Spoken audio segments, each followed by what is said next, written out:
and exports of Alabama products and services have dropped by $3 billion since President Trump took office. In addition, the Iran war has cost American households over $100 billion. Grocery prices are rising faster than any time in the last 4 years, and gas is over $4 a gallon in Alabama, where last year it was only $3 a gallon. What exploded in this hearing was bigger than a personality clash.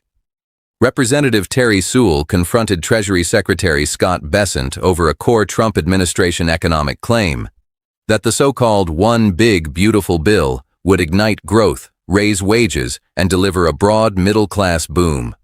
Instead, she came armed with a brutal contrast: the administration's rhetoric versus weakening growth data, rising costs, and growing public frustration. And then, just as the pressure built, Bessent tried to draw a technical distinction that the 5.4% figure Sewell cited was not his own Treasury forecast, but the Atlanta Fed's GDP Now estimate. That single rebuttal became the pivot point of the entire clash. Ms. Sewell's questions, and I now recognize the gentlelady for 5 minutes. Thank you, Mr. Chairman. Mr. Secretary, you promised the American people that the big, beautiful bill would lead to big economic boom for the American people. In a statement you made on July 3rd, 2025, after the passage of the so-called One Big Beautiful Bill, you said that the legislation would unleash growth in the American economy. Republicans pledged that it would stimulate economic growth and lead to an additional $2.4 trillion in government revenue.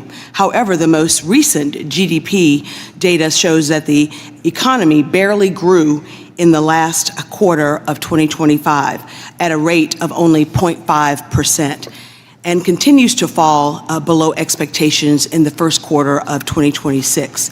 Time and time again, you told the American people not to believe their own eyes or what's in their bank accounts, while families have been hit with higher costs from Trump's illegal tariffs and his costly war on a war of choice in Iran. This administration continues to insist that the economy is thriving.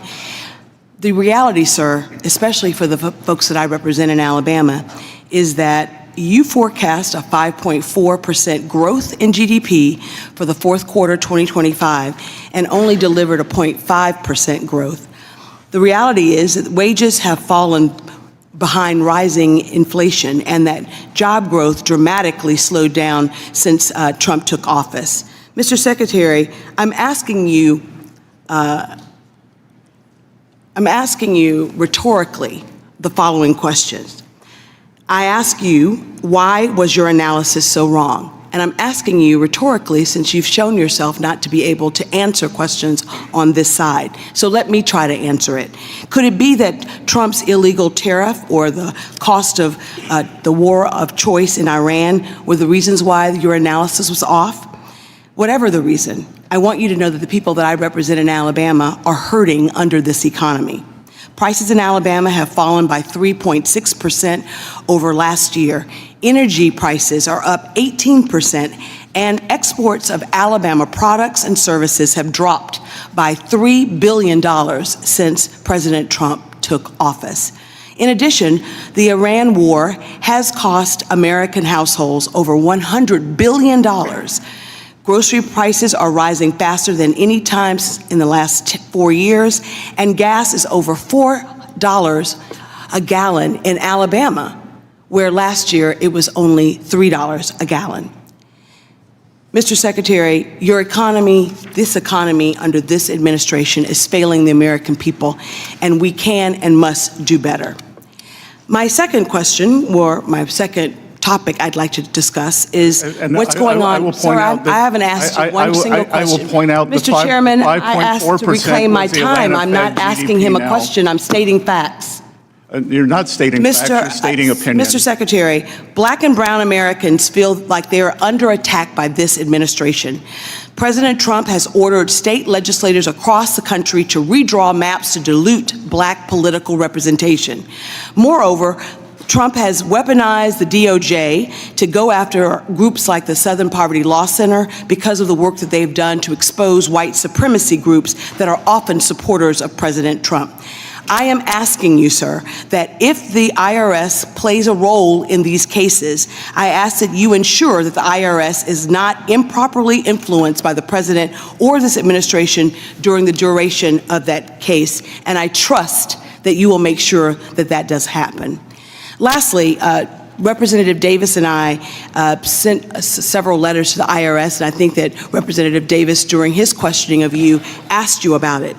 This most recent tax season was the first time that the president signed an executive order in September of last year that ceased paper refund checks from being issued. This decision to upend paper checks has led to a significant delay in refunds for those taxpayers.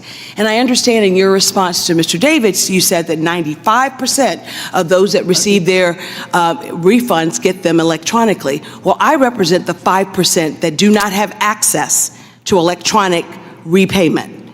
Those folks need paper checks and they need their refunds now. I trust that this administration will do all that it can to make sure that all Americans, irrespective of whether they're unbanked or have access to electronic payment, that they get their refunds. And Mr. Davis asked a question that you didn't answer, but I'd like to answer it for you. We're asking that you and your office, that the Treasury Department, work with us to make sure that our constituents get their refund checks. I will commit to do that. Thank you, sir. I yield back the balance of my time. That was the first I've seen. And to be clear, that number 5.4% was the Atlanta Fed GDP need now, but I know that's inconvenient. So, thank you, sir. Thanks. As announced, the committee will stand. Then Sewell localizes the damage. That is one of the most effective moves in the entire exchange. She stops speaking as a national partisan and starts speaking as Alabama's representative. In her telling, this is not a spreadsheet fight in Washington.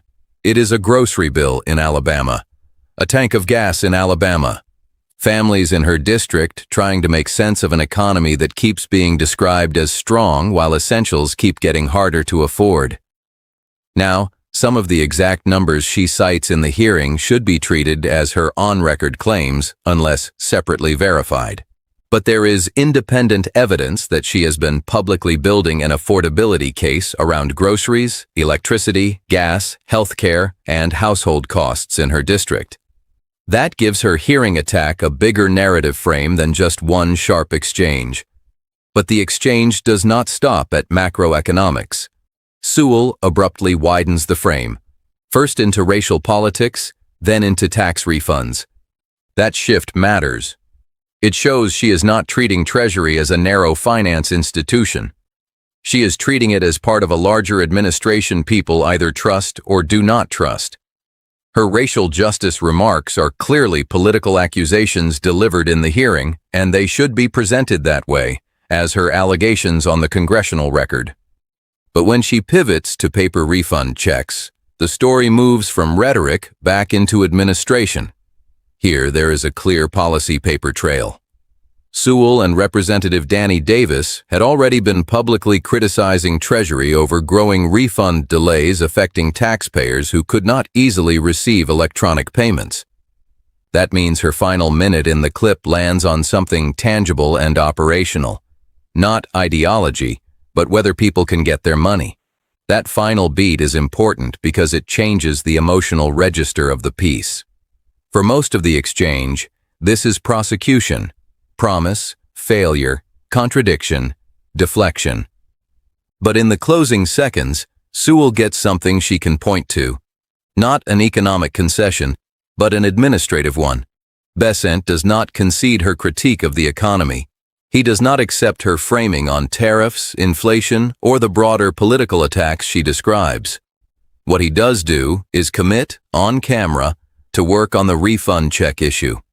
That gives the story a cleaner arc: confrontation, disputed numbers, competing narratives, and then one narrow point where the government is forced to acknowledge a practical problem affecting real people. For a YouTube audience, that is the turn that keeps the story from ending as pure cable news noise. In the end, This hearing clash works because both sides leave with something. Sewell leaves with the sharper emotional moment, the kind of confrontation that travels online because it sounds like a voter's anger finally breaking through Washington language. Bessent leaves with a narrower, more technical defense that at least one of the most damaging growth numbers thrown at him was not his official call. But for viewers, the real takeaway is not who scored the cleaner line. It is whether the administration's economic story still matches the data and the daily experience of working families. Sewell's attack lands because the public is already asking that question. And when that happens, even a technical correction can sound less like an answer and more like an escape hatch,